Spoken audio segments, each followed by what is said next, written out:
Whatever you are saying, are you doing it? Because it's not only nice word that you are throwing out there and not doing it. So you have to show that you are doing whatever you said you could do. So that's why little by little everything shifted. And when you shift, it's the rule of the 80 and 20.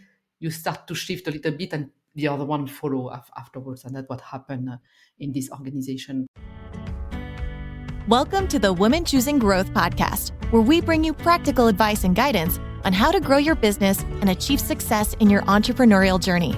We feature inspiring stories of success, challenges of growth, and lessons learned from women entrepreneurs, industry experts, and thought leaders who have been through the growing pains inevitable as an entrepreneur.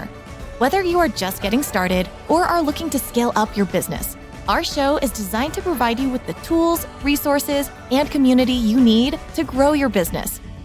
Join your host, Tina, a lifelong entrepreneur and business growth advisor, as we explore topics such as marketing, sales, finance, leadership, and personal growth, all tailored specifically to the needs of women entrepreneurs. So if you're ready to grow your business faster and smarter, and learn from the experiences of those who have traveled the growth path before you, then this podcast is for you. Thanks for tuning in, and let's get started. Welcome back to another episode. This is Women Choosing Growth, and I am your host, Tina Sue. Today we have with us a special guest, Valerie Sandjivy, and she is an adaptive leadership mentor and business coach with over 20 years of experience, starting out from an engineer, and you will hear her story of her entrepreneur journey. But she is the founder of Ellipsis and is here with us today to talk about the 4 pillars of great leadership. She combines that corporate experience that you'll hear about with a creative, intuitive approach to leadership, helping clients build scalable systems, which is what it's all about. And without having great leadership and really being a great leader yourself as an entrepreneur, it's really, really hard to grow and scale. So she makes it very, very simple with her clients, but also with us here today, and breaks it into 4 different pillars of leadership. And we go through and have some great exercises of how you can implement those in your life today to also be a great leader so that your team can follow you on the dream of the company's mission. Stay tuned.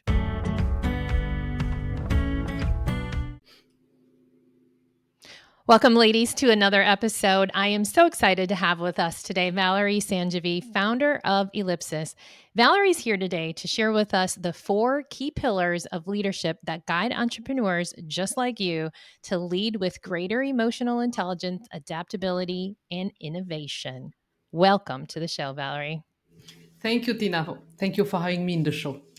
Yes, it's going to be great. I mean, leadership is one of those topics that when you get it right, a lot of things flow in your business. If you get it wrong, a lot of things don't flow. So it's a very important topic. Before we dive into the 4 key pillars, which I love that you make it so simple, I want you to share with the listeners how you go from an engineering brain and degree to a business coach that's so successful. Would you mind sharing that journey? I'm happy to share. Actually, the way I like to share my story is like I'm not the person who always wanted to be an engineer and always wanted to be a coach and a leader. It's not like that for me. It's kind of like I was studying, and there is 2 things which were always there for me. It's like I felt very much unsafe for some reasons in my life, and a lot of fears when I was younger. So I decided, okay, where am I going to be, more structured? And it's going to be in the masculine way. So masculine way, engineer. So, and life show me the path. Okay, go and there, do mechanical engineer. So I do that, very masculine, very in control, Very masculine. very structured. I was happy Mhm. with all of that. And then I spent 20 years in different corporate settings. And I did I have a master degree in international business school as well. Still, the very masculine way, very productive, very efficient, very results driven, all the masculine way. And Yes. then life showed me, a path. Like it's like every 2 years, every 3 years, show me a new path. Okay, you have to go here, you have to do this position, go to Detroit to be the business unit head, and then go to Japan to work with the Japanese customer that we have a hard time to bring as a customer, and then go and innovate, in this with Brazil. So I was always moving, but not because I wanted to. It's because life was showing, something, and I say, okay, do I take it or not? Like, like Forrest Gump with a box of chocolate, Yes, Thomas, you are going it's a box of chocolates. Yeah, you never know what you're going to get. So, it's like life was showing me opportunities, and I decided to take it. But I could have Mhm, said, okay, no, I'm not taking it. I'm staying in my position. I'm an engineer. I'm fine. But no. And what I learned during those 20 years in different corporate settings, I did 17 years of leadership and management. And I learned a lot. I learned a mhm, lot about how to structure. First of all, that was very interesting. And then I learned how to be all the time changing, and be in a different environment. And, mhm. to work with different culture, different, I was in the US, I'm French, and then with Brazil, with Japan, which are very different culture. Sure. And then you have to go and work with the Japanese market, which is already, we know, with the culture very different, so you don't know. And, Yes. and to be a woman is not always easy with some culture. So, That is fair. yeah. So it was kind of like always opening doors, stepping in new countries, always innovating, because it was always new product, new customer, new clients. Then I did a little bit of sales. I was VP of sales. I was managing like hundreds of millions of euros. So it was very interesting to know how to handle all that money and, to be able to know to be accountable. It Yeah, was I'm trying to convert that to USD in my head, but it's still a lot. it's almost the same because we are almost one, so Yep. almost. So it's kind of like life showed me a path, and that's very important for what I'm going to say afterwards. It's like it's not necessary. I decided to do that. My next step is going to be that. It's like really I follow that, the Mhm, path. Then I mhm, left automotive. I went for healthcare. So I spent a couple of years over there to bring a new project, innovative project for France to do something different. So it was a very long project, but successful. mhm, And that's when the pivot came. The pivot, I pivoted. mhm. Not because I wanted again. Yeah. I was thinking, Funny how okay, pivots work like that. so kind of like I didn't want to work anymore in healthcare. What they had, in store for me is like, okay, I could do it, or I can do something else. And I wanted to quit that and say, okay, let's find my new venture with another project, with another type of industry, another type of organization. Let's see what's out there. Mhm. But that's not what happened, actually. So, like, it was a little bit slow. So I decided to do a coaching training. And during this coaching training, I met very interesting people and we get along. And then, like 6 months after, I'm starting my new business, an entrepreneur.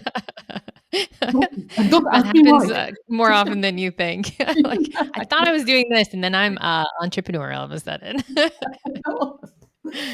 And That's it was like I was the first one in my family, and we didn't have the language, we didn't have the mindset in my family because we are not a family of entrepreneurs. So I mhm, was the first one, and this is not always easy when you start something new and you know that to get the help, the support. Who I'm going to ask you because in my environment nobody is doing that. So you need to find the support. So you mhm. connect with people, you start connecting. So basically, long story short, I've been doing that for 11 years. It's there wasn't resources like Women Choosing Growth even a decade ago. I mean, there was a few podcasts, but not like you had to figure it out on your own, just like I Yes. did 20 some years ago, for sure. Really, because not because it didn't exist, because I didn't know where to find the information. Because Yeah. of course, people were already entrepreneurs at that time. So it's Yeah. kind of like I'm doing this business and I'm coaching and mentoring about leadership. Because that's what I've been doing all my life. When I was in those corporate settings. So Mhm. basically, it's natural, but not like a big plan that I had in my mind that one day I will be, mentoring people. So again, okay, life is throwing me lemons. What do you do? Yeah. Lemonade? Turns out to great lemonade. Yes, it's a great lemonade. And I've been doing that. So, and I'm happy because what I like about that is like I refine, all the time with my clients. And this is a job, let's call it a job, where you have to refine because people are Mhm. changing. The world is changing all the Absolutely. time. And you Mhm. can't, whatever I was doing and saying 10 years ago, I need to change, I need to refine, the world is changing so fast. There is so many new things. So I decided, which I've been doing all my life, to refine and to refine and to refine. And that's why I think that's one of the reasons I'm still in the game, is because I put myself, always in how can I grow? How can I do better? But not anymore in the masculine way of doing more, but more like, okay, the structure is built. I know where I'm going. So let's the flow come in. Mhm. The flow come That's in. the feminine part. Yes, exactly. Yep. Exactly. And this part can only come when you allow it to come. Because, we all have great ideas, but it doesn't come when you are in front of the computer. It comes No. when you are in the shower. It's like right when I'm trying to fall asleep. Exactly. So me, it's in the morning. You is when you fall asleep. People like in the shower, like each time. But I can't have my phone when I am in the shower. To not all the ideas that coming up. Exactly. So Where do when I write so this? exactly. So when I'm driving. So basically, it's what it is. The foundation is in place. My business is structured. I know where I want to bring people, what I can bring to people, what people I'm studying that, and then I can let it flow. And when you do that, that's the best harmony. That's a word that I'm using more and more. I used to say balance, the balance Mm. between the feminine and masculine, the balance between, taking to rest and, to work, the doing and the being. But I decided to change for harmony. And you know why? Is because when we feel about balance, we try, I think our mind is trying to get the 50-50.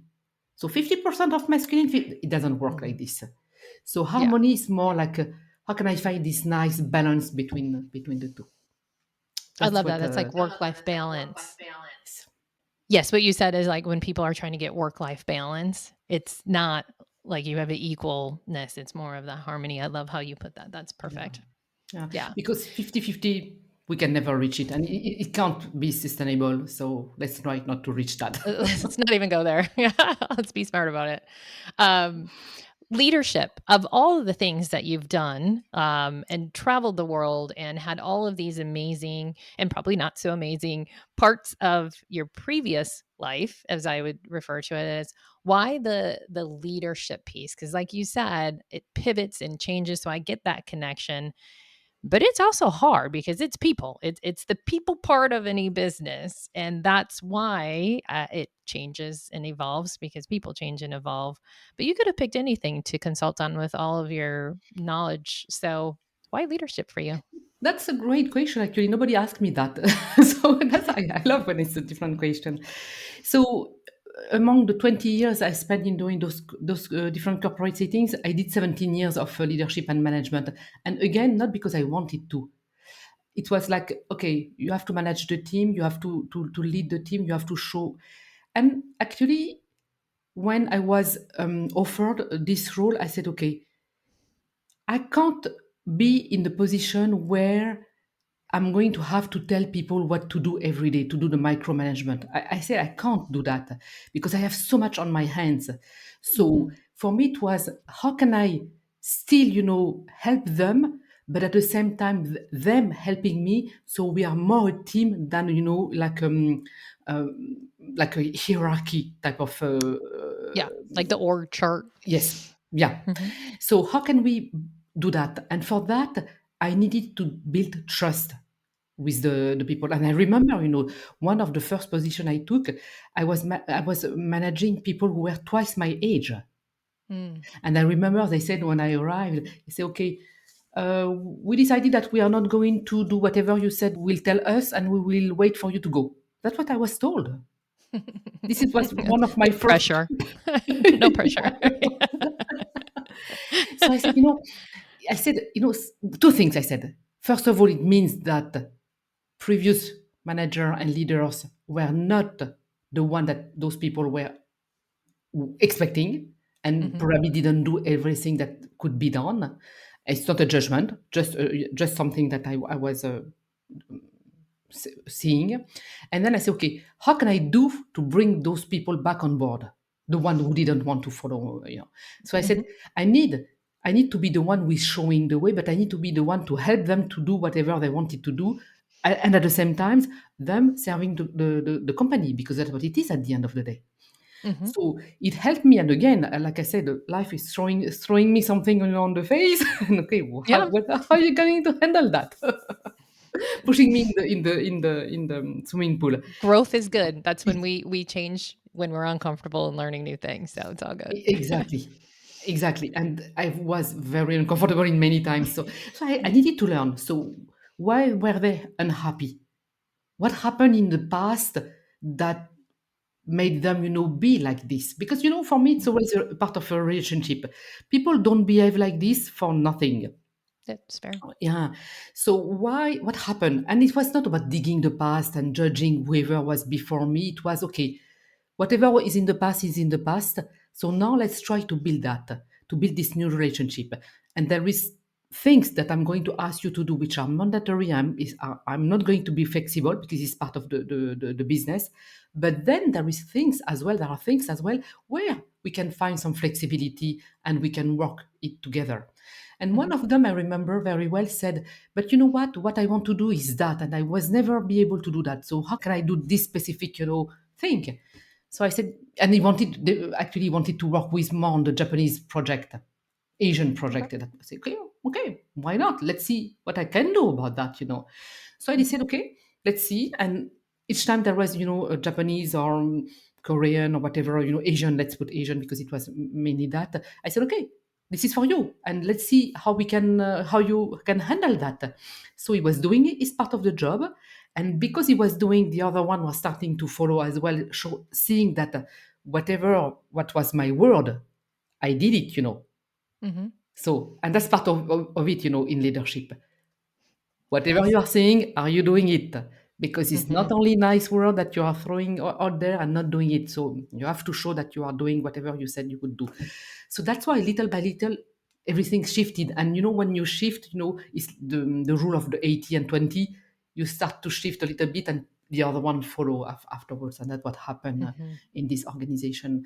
So I said, okay. So it's not only about the team, it's as well about me. So what can I refine with me? So at every end of year, at the appraisal, I would ask the question, even before getting into the goals and anything. Okay, how did you leave my management? What did you like? What didn't you like?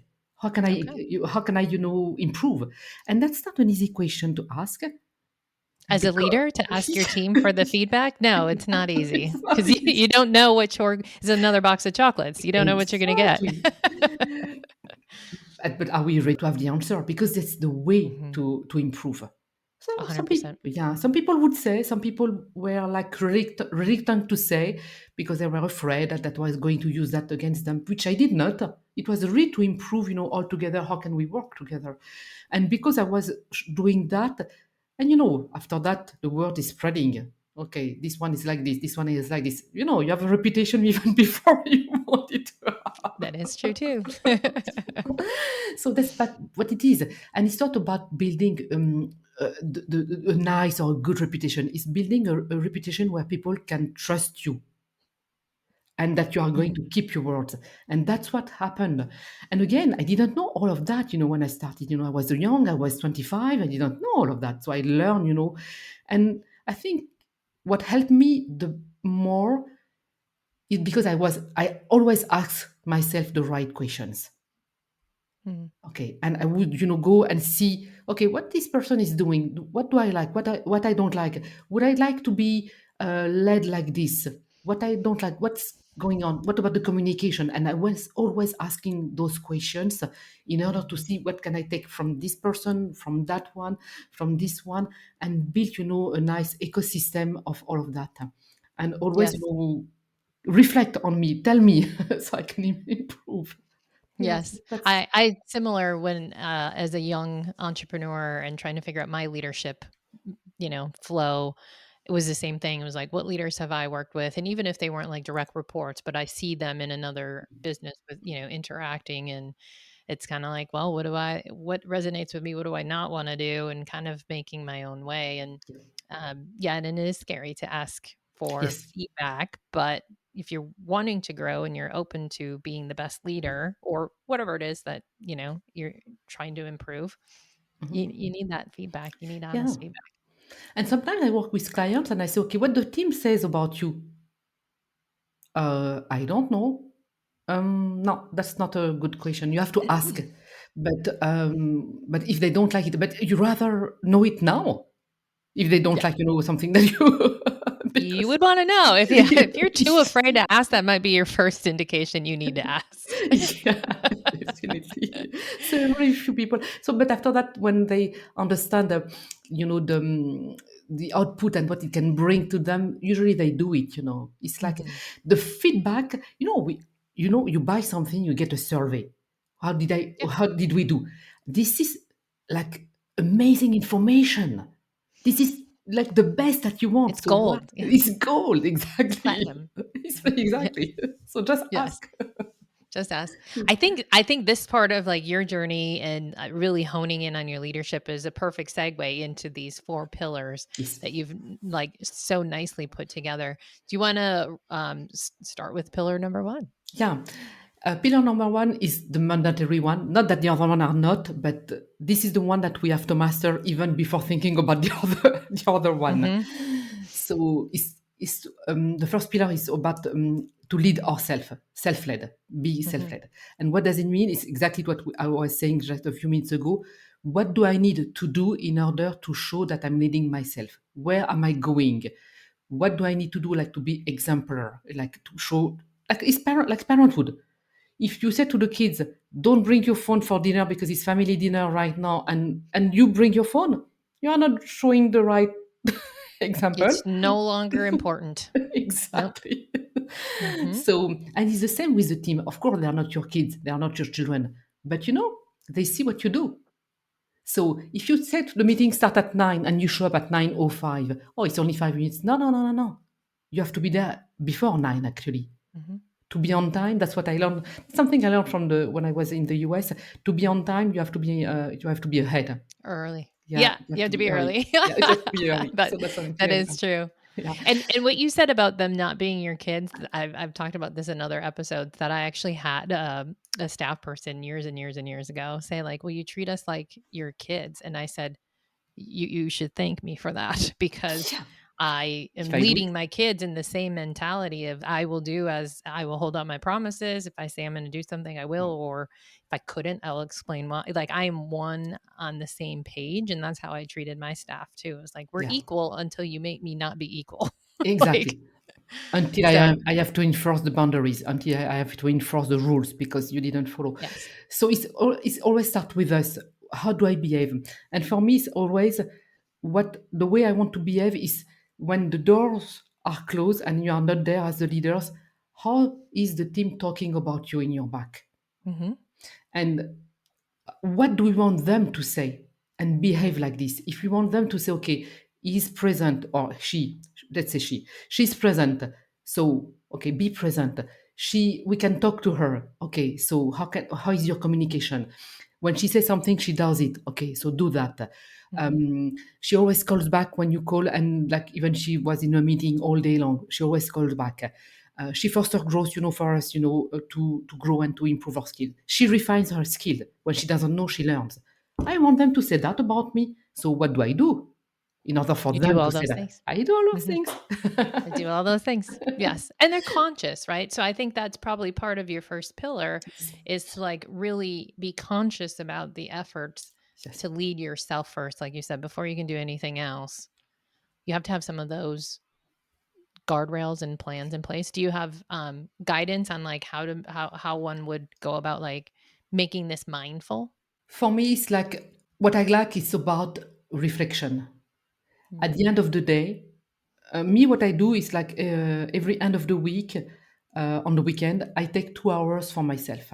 Like no Okay. family, no kids, no nothing, no phone, No phone, no no social scrolling. media, no scrolling. No, Yeah. that's not the time for scrolling.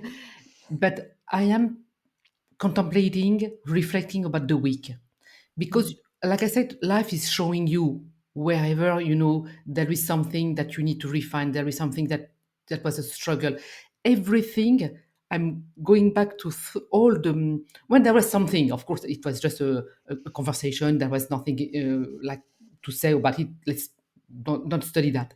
But every time that there was something I was triggered, every time there was something like I was not comfortable, every time I was asked a question, like first in a podcast where I was not at ease, oh, let's go back to this question and see how can I refine this question and what, how can I dig into that.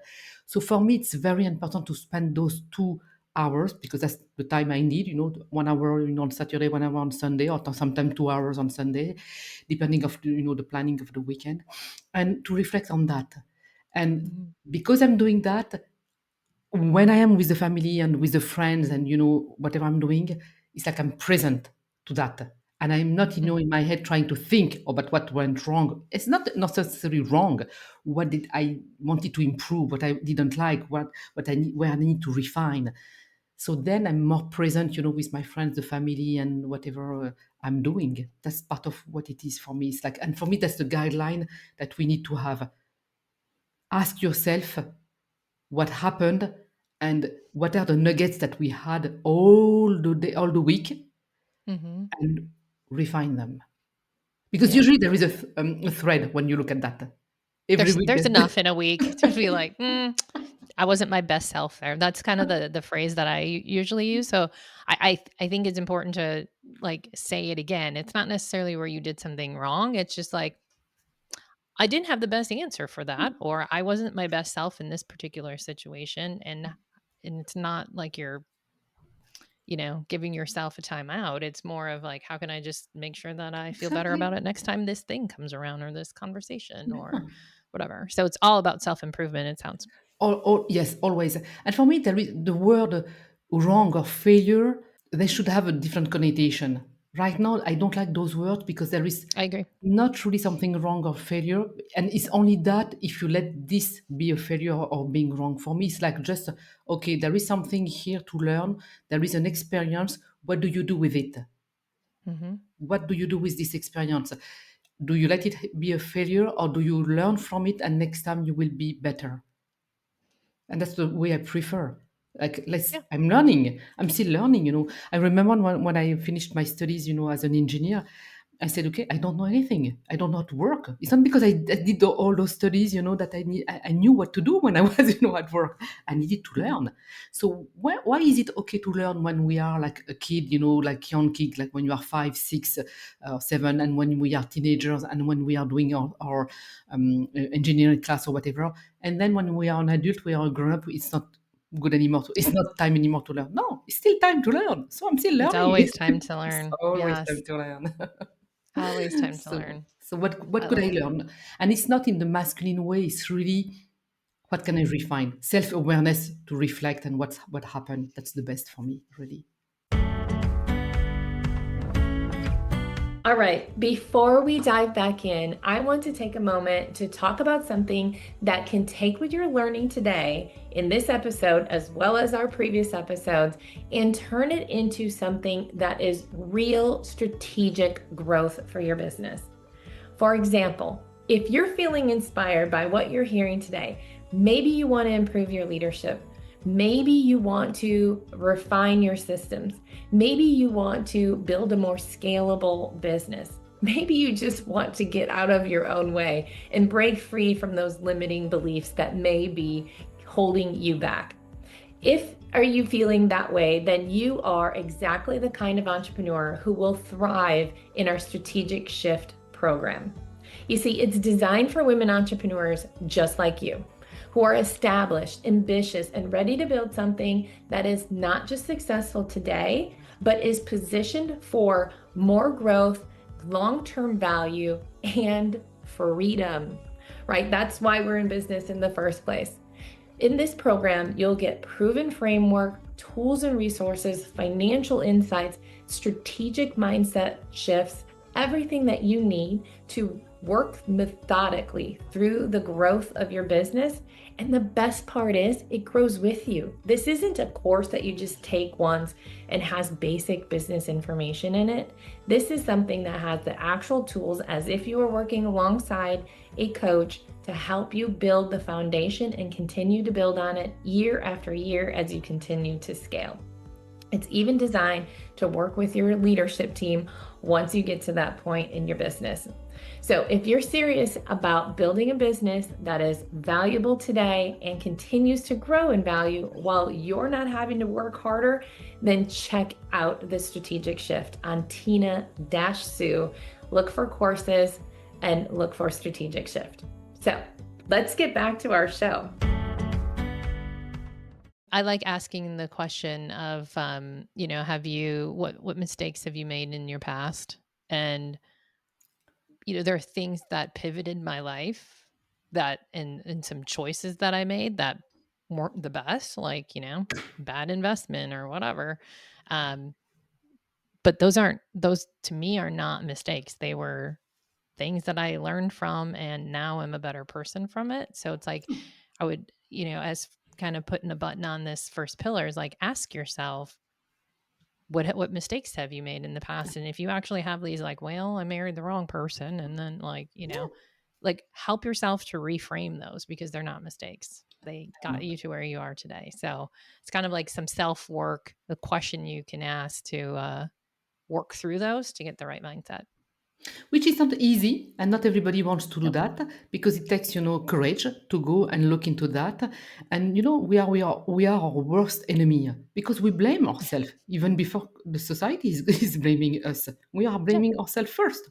Especially women, we Well, are not very yeah, good. We are we're very our good at worst critics, that. especially women. We are Yeah, harder on ourselves than men, that's for sure, yeah. and take a lot on our shoulders. And obviously, asking yourself that question and finding those things that you think were wrong isn't going to happen with one night or one question No, or one Sunday for 2 hours. But no. it's great to help with the leading yourself and being in the right mindset. It's a process.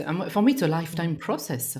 Sometimes I Mhm. reflect, once a day. I say, okay, this day was particularly hard, so I want to reflect right away, because I don't want, to wait. Especially if it's Tuesday, I don't want to wait for the weekend. So I'm reflecting right now.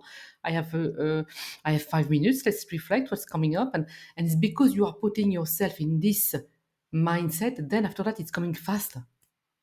The Mhm. process is there. It's like you are rewiring your brain to do that. Like And programming your brain, yeah. Mhm. it's Yeah. programming your brain, actually, to do that, and so he's used to do it, so he does it very Mhm. quickly, Yeah. actually. I like the fact that you have pillars too, because it's not a step. It's not like, well, you have to master leading yourself and then you can go into leading others, which I'm giving away your second pillar. But it's really, these things are operating simultaneously. You're working on yourself, and then I'll let you talk a little bit about leading others, which is pillar number 2. But I want to make it clear that it's not like one then the other. No, it's really Yeah. what, like you are saying, it's a foundation. It's like a stool with four legs, so you Yep. want them all of together. But it's true that, if this one, that's the one, and we have to work on all of them. But for me, where, the way I see it is like the second pillar, like you mentioned, is leading others. This one, usually, people have the tendency to put it on the in first line. How am I going to lead Mhm. others? And I always say to them, no, work first. If there is one that you have to work on, is the first one, because the second one is going to be easier. It's going to be easier because you do the first one. Because people Mhm. say, for example, and so the second pillar, and then I'm going to tell the story. The second pillar is how to lead others and how to lead the team. And Mhm. for me, to lead others and to lead the team is not about going to them and telling, okay, I'm the best, leader, I'm the best manager, and you are going to be very well with me. It's not going to work. People need, to trust you. So need, I would probably bust out laughing if someone came to me like, "I'm your new leader, and it's gonna be awesome. You're gonna love me." yeah, you will love me. That I don't do well with egos either, so that would be a big turn off. Yeah, I would laugh, I think. Yeah. And exactly, I would laugh like, "Okay, good. Good to know." Let's see. Yeah. Show me, right? It goes back to the, you have to do it. It literally would, I would say, "Cool, show me." Yeah.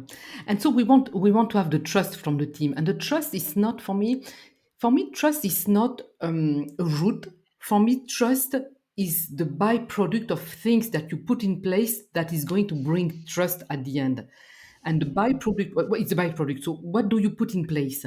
everything that is coming from the first pillar. Plus, Mhm. you foster growth, you help them, to grow on their skills, to learn. You don't blame people when they fail, because there is no such a thing as failure, like we said. It works. Mhm. There is no such a thing as failure for me. It's same for the team. It's the Absolutely. same for the Mhm. team. So what happened? Did we make the decision? Okay, so what do we learn and how do we grow from that? That's what it is at the end of the day. So am I able to do it for the team as well? So, Mhm. and then because I'm doing that, people sense me, I know that they are helped, and then they trust me, the byproduct. That's what we want. So it's really part of the relationship. How do we connect?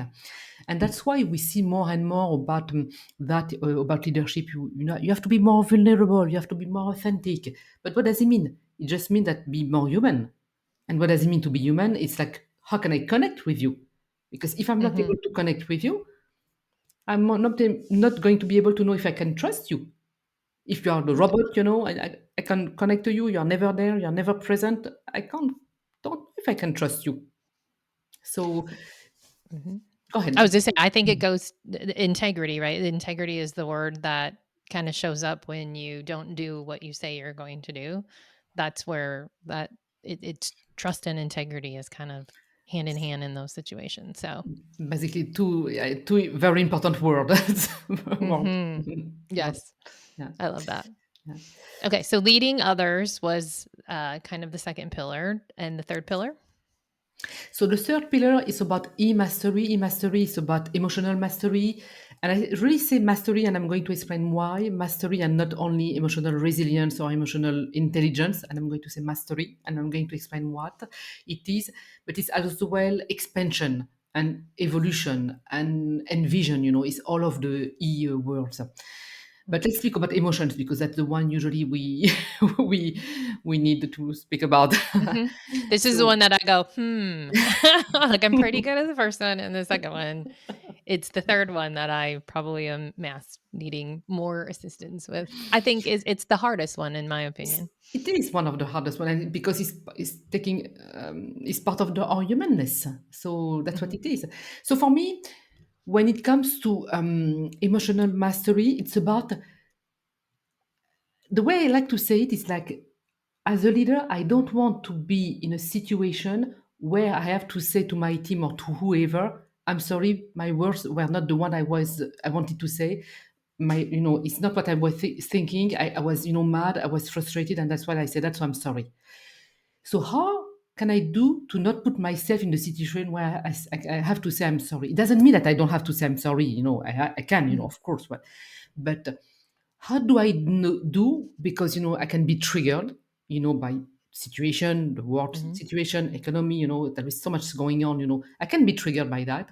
I still have to work with uncertainty, and so when I'm having a discussion with the team, if I'm triggered, for me, the way I see leadership is either okay, I'm getting triggered here. I know I'm not going to be able to handle what's coming up, and if we keep talking, it's going to end bad. So let's stop the conversation and let's do it like later on or tomorrow. That's the hmm first thing we can do. Then when you keep mastering, because there you feel that something is happening. You don't lash Yes. out, you feel something is happening. You have to feel that. hmm Second level of mastery is like, okay, I feel it's happening, but I'm not going to engage in that, and I'm going to stay with the person because this person is not doing that to me.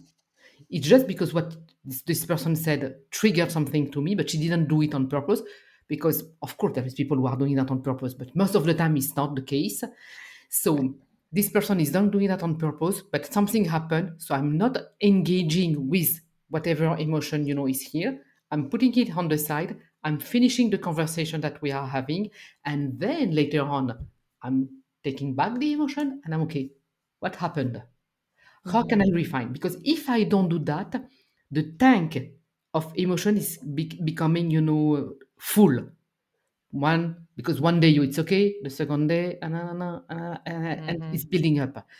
And when it builds up, then one drop, and then it's all over the place. and Yep, you it really don't want overflows. that. Yes. It overflows. It erupts. Yeah, exactly. So you have to find a way and different ways, and I can mention a couple of ways. You have to make sure that you empty the tank of the emotions.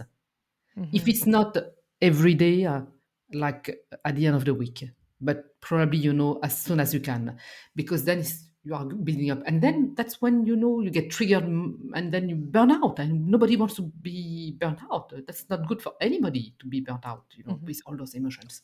Or have that boil over, like you said. I'm going to have you share a couple examples of how to keep your tank at the low, but I want to take a moment to remind people leadership isn't just with our teams at work. This is like, as you're talking about this, and I'm thinking of the times where I didn't manage my emotional reactions, it's in my personal life more so than in my career ever, right? So it's like with your children or with your spouse or with that brother-in-law that you can't stand or whatever, right? Thankfully, I don't have a brother-in-law, so no one thinks I'm talking about them. Um, but I want people to think about that before you go into your how to kind of help that, because leadership is just it's in all aspects of our life. And this emotional mastery, you can do it in one vertical, work, personal, you can do it in the other. Yeah, Or, and actually, right. I totally agree with you, Tina. It's like start, with your personal life, because usually that's where it's the biggest and the That's where stronger. yep, that's where it has definitely boiled over, and it was exactly what you were saying. It's like, I let that slide the first time, I let that slide the Mm, second time, and then finally it's like, you never, or you always, and then, like, you're mm, like yeah, because you never got rid of whatever yeah, the issue was, right? So would love some examples of yeah. how to keep your tank at a lower level. So first of all, always is awareness that the emotion has not been processed. And Mhm, usually, what I like to say is, like, with emotions they go fast. Actually, what is not going fast is the mind telling the nice story linked to the emotion. mm. Like, let's speak about the brother-in-law that we don't have. Actually, I have one brother-in-law, but that's fine. He's not going to listen to that, to this podcast, I'm pretty sure. So it's kind of like, okay, so he says something, and then, okay, and the next time he says something, he says, okay, this is happening all the time. We can have a nice Christmas or a nice family dinner. He's always here talking about nonsense. That's the story. That's not the emotion. Mm, That's the nice story that we keep, telling ourselves. And we are all the same. So because there is this story, the story keeps the emotion, alive. So the emotion mhm, can't be processed. Whether saying, okay, I'm triggered right now. What is really the trigger? Why is the brother-in-law saying that triggers me? What is he saying? Why do I feel? Why am I affected by that? So mhm, self-awareness, and be able to do that, and to have the courage to see that, because usually, most of the time, it's not the brother-in-law doing something; it's me having something, which is not solved. And we have our traumas, we have our difficulties, and I'm not judging anybody. We all have that. Something yep. has not been solved, something has not been said. Because if you have something to say to your brother-in-law, poor brother-in-law, just tell him. But why aren't we telling them? Because there is a reason why we are not doing that as well. Oh, it's because I don't like conflict. But you are creating the conflict by not telling it. Yes, Because then you agreed. don't go anymore. You don't want to see him. Though he doesn't understand why you're not at the family dinner anymore, or Or lunch, or you're even whatever. showing up at the Yes. family dinner with attitude because you're like, "Well, he's gonna do Yeah. that Yeah. again." Yeah. Like, you're making assumptions Yeah. of situations all from if we don't find the root. I love it. Yeah. So basically, that's what it is. And for me, the way I did it is always looking inside me. Why am I triggered? Why I don't like that? What happened? And then, find out what is the emotion linked to that, and go work on it. So it can be something at physical level. You can go see someone, therapist. There is, very nice therapist working on the body level, because usually the nervous system is on. And I know you Mhm, had a podcast recently with someone who was speaking about the nervous system, so it's very interesting. mhm. So I'm not going to say whatever she said, because it was great. So I don't want to go into there. People can go and listen to this podcast, which was great. Thank you. And and then, so take care of the nervous system about that. And then you can do anything which is tapping, because then you release within you the emotions.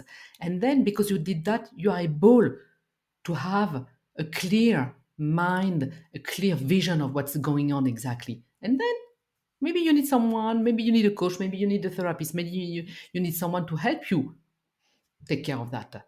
And that's the way Mhm. we do it. Sometimes you don't need anybody, just you can do it by yourself. Mhm. Okay. But that's what it is. But you need to find what's going to help you. The other thing which is very helpful to empty the tank is any sport. You can run, treadmill, tennis, yoga, whatever is your jam. Go do it because it helps to surrender. Because when Mhm. you say, okay, surrender, Tina, okay, I don't know to do that. Okay, maybe go run, go do play tennis or whatever you say. That's funny. That's funny that you say that. My husband has said that for years. Like if I get a little like intense and not anything in particular is bothering me, he's like, "Can you just go for a walk?" Or I don't run. I do the run walk thing. He's Yeah. like, "Can you just go?" And I come back a totally different person. And there wasn't anything particular bothering me. It was just like I needed to get the endorphins and whatever. But so like other people can kind of see that when you when you need the run. Go have the run. Yeah, For me, could it's you like leave and go do something, go work out, and then come back, and then I'll have my Tina back. Or it can be just only breathe. Just breathe. And sometimes when people tell you that, you don't just want to breathe, but actually it helps. So basically, it's how can I make space? But that's Yep. what it is in the body. It's like to bring Mhm. back space because emotion, story, all of it, is taking all the space. So whatever techniques helps you to empty and to bring back space, then you are more clairvoyant of what's happening. And that's actually, it's easy when we say it because we don't need, very like 10 steps techniques. No, actually the basic ones are the ones that are useful. Like you said, go for a walk, go breathe, go meditate. Like we said to the kids, time out, go in your room. Mhm. That's what it is. Yeah. Time out Yeah, in your I'm room is like give space. myself an active timeout. Yeah. Yeah, I Yeah. love that. Yeah. So that's what. Okay. Emotional mastery, one of the hardest ones, but we have some great tools. And really it's awareness and then probably some forgiveness when we don't Oh, master yeah. it and then start over and keep trying. Forgiveness is such a big tool and such a very powerful tool when we know how to use it. But we have to, Mhm. to really to feel it. And for me, do all the process and go in the forgiveness. Actually, something happened at the beginning of the year. Someone was lashing out. Someone in my personal life was lashing out at me, and I was being in this meta position, not engaging in whatever she was trying to do. And then, while she was gone, I said, okay, let's do the forgiveness. She was not herself. It was not about me. She was facing something hard. Even if I took it for everybody, okay, let's do the forgiveness. 10 minutes later, she came back and she said, okay, so let's go to whatever we were supposed to do. I said, oh, that's nice. She didn't say she was sorry, but I was not expecting that either. It was not important to me. But at least we could go and then we see each other and it's fine. There is no like charge. The charge is not there. There is no emotional charge. That's what it is at the end of the day. So, Yeah. The forgiveness is for you. It's not for the other person. It's for exactly. ourselves. Yeah, Exactly. I think Always. that's key. Yeah, I'm glad you always. said she because I would have felt like it was the brother-in-law. I was like, oh boy, is this really the brother-in-law? She's going to tell us a story. Thankfully not. All right. The fourth pillar. So the fourth pillar is the soul care, and soul care is how can you have the nicest harmony between the personal life and your professional life, your business, whatever you are doing in life, and how can you have this nice harmony? Like Mm. you have to take care of yourself. Nobody is going to do it for you, so you have to take care of yourself. And like I say, leaders, we are here as well to bring a better world, a better way of doing things. So we have to enjoy this part as well. If I'm Mhm. building a better world, whatever is I'm doing at my level, not necessarily something at internationally or well, at my level, it can be in my community, which is good Mhm. already. Yep. If I do that, I might as well want to enjoy it. So if I don't have time because I'm burning myself always, running and doing and doing and doing, what's the point of having a better life? So for me, it's really how can I bring this soul care, time off, family time? It can be whatever it is going to feed your soul. That's what it is for me. So for some people, it's meditation. For some people, it's time of mine is my reflection hours that I'm having. It can be a nice dinner, nice going out, traveling, whatever you like. Is enjoying life. Because Mhm. if I'm doing all of that, but I don't enjoy life, what's the point? That's basically what's the point? And like my first question was when I was little, what's life about? I don't understand it. I remember I Yeah. asked this question, I was not even 10. So what is it about? What are we doing here? What a So big question for a 10-year-old. yeah, I started early on that one. It took me a while Mhm. to have the answer, but it's to enjoy it. So at the end of the day, Mhm. and so to have the nice balance of doing it. And the nice balance, it means that maybe sometimes you're on vacation on a weekend and you have to check your mails and you have to answer a phone call and you have to do something. Doesn't mean Mhm. it's every weekend, but it is. And like when you're at work, sometimes you have to go to the dentist. And so because the only appointment is at 3, so you go to the dentist at 3. And that's what it is. That's the Mhm. nicest harmony because if we don't do that, I really feel that that's why some people, not all of them, but some people finish in burnout because they didn't take Mhm. care of themselves. And it's too bad because really, it's really a pity to finish like this, to have a burnout because like it's no good for no one, not for the family, for the person, it's themselves, and for the company, for nobody, for the Mhm. society, for it's not good. So let's It's not try good. to avoid that. I know we were talking before we started recording, which is something in my world right now with my 97-year-old grandfather, but it always brings me to the like life is short, seems long for a 97-year-old. But life is really short and it goes by so fast. So it's like, do you want to get to that point? And it might not be a nice, ripe old age of Mm. 90 something, but are you feeling happy about your work life balance, at any point in your life? And I think about that often. Just and I told you my first business was home health care, so I have a whole different perspective Yeah. on getting older and life and death. And I want to make sure that at the end of every day, I'm like, cool, I've done the things Mm. for the most part that I want to do, and I'm like, I feel balanced. Yes. And I'm happy to go I versus mean, I'm like not ready. I'm not ready. no, I want to put that out there. I'm not no, ready. no, no, no, no, no, no, no, no, you're not ready. No, no, not speaking about you. No, But no, no, yes, sorry. exactly. Not you, not Don't you. want the No. universe hearing me. Yes, no, no, the But oldest yes, version. it's kind of like that. Like, you don't want to be like grinding at your job and like saving your, oh, I'll do that later when I'm retired or whatever. Like that's not the mindset that's not work life balance. Later is now. Actually, it's now. If you don't do it now, you won't do it later. Actually, that's what it is. So yes, Yeah. and basically to say, that's something I do, like a technique. I'm not saying that everybody should do that, but that's what I do, and maybe some people in the community want to do that. It's like to say, if it was the end for me, like for me, I'm speaking about me, not anybody else. If Hmm. it was the end, can I say I had a happy ride? Hmm. And if I did, maybe I didn't do everything I wanted, but I'm happy because I did, most of it. And if I'm like this, okay, I'm good. So that's what I want That's to do. basically what I was saying too. Like Exactly. I'm like, uh, I'm not regretting Mm. not Anything. spending time with my kids Mm. or, some of those other things that I know sometimes work and building a business gets kind of in our, you Yeah. know, in the wrong priority. So I'm glad that the soul care is really that Mm. last. It's not last, it's equal.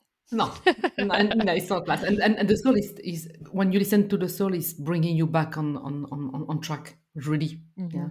So Yeah. that's what I love. So those are the 4 pillars. I love them. I love them. Can you describe a little bit how, if people want to dive in more with this, like how do they work with you? What does that look like? So for me, the way I work with people, they can find all the information that you are going to put. They can find me on LinkedIn, on my website. The way I like to do is like, so there is first of all free stuff they can have on the website, which is an assessment about leadership. Around those Hmm. 4 pillars. Yep. So they can have that and try to assess. And when I say, what, we can assess, anytime. Once in a while is good, even if we are a good leader. Let's see where I am right now. About that. So that's the way. And for me, the way I work is like really we are going deep within the business, within the reflection. So I don't dissociate the human from the business. It's like we work all together.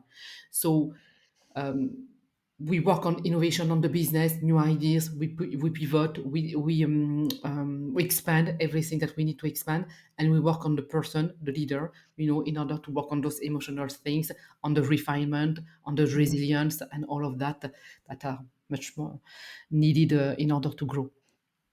I love That's it. Yes, I yeah. will put all of your links so that they can find you in our show notes. Yeah. Any last words for our listeners? Start now. Don't wait. Mm. Start now. Like sometimes we are asked the question, what would you say, to a younger version of you, you're like a 20 years younger version of yourself? And for me, it's like, don't, I don't like when it start with don't, but anyway, I'm going to say it that way. Don't spend so much time on trying to solve problems. Create as well, play.